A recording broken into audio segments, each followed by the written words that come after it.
بسم اللہ الرحمن الرحیم۔ نماز حاجت کا طریقہ اور دعائے حاجت۔ رسول اللہ صلی اللہ علیہ وسلم نے فرمایا، جس شخص کو کوئی حاجت اور ضرورت ہو اللہ تعالیٰ سے متعلق یا کسی آدمی سے متعلق، یعنی ایسی ہو جس کا تعلق براہ راست اللہ تعالیٰ ہی سے ہو، کسی بندے سے اس کا واسطہ ہی نہ ہو، یا ایسا معاملہ ہو کہ بظاہر اس کا تعلق کسی بندے سے ہو،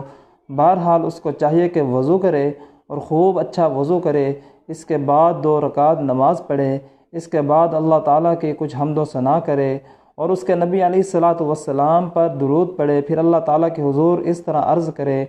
لا الہ الا اللہ الحلیم الکریم، لا الہ الا اللہ الحلیم الکریم، سبحان اللہ رب العرش العظیم، الحمد للہ رب العالمین، اسألک موجبات رحمتک وعزائم مغفرتک والغنیمۃ من کل بر والسلامۃ من کل اثم،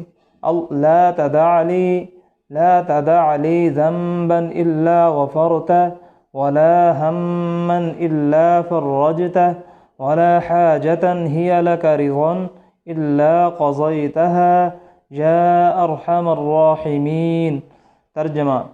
اللہ کے سوا کوئی معبود نہیں، وہ بڑے حلیم والا اور بڑے کریم ہے، پاک ہے وہ اللہ جو عرش عظیم کا بھی رب ہے اور مالک ہے۔ ساری حمد و ستائش اس اللہ کے لیے ہے جو سارے جہانوں کا رب ہے۔ اے اللہ، میں تجھ سے سوال کرتا ہوں ان اعمال اور ان اخلاق و احوال کا جو تیری رحمت کا موجب اور وسیلہ اور تیری مغفرت اور بخشش کا پکا ذریعہ بنے، اور تجھ سے طالب ہوں ہر نیکی سے فائدہ اٹھانے اور حصہ لینے کا،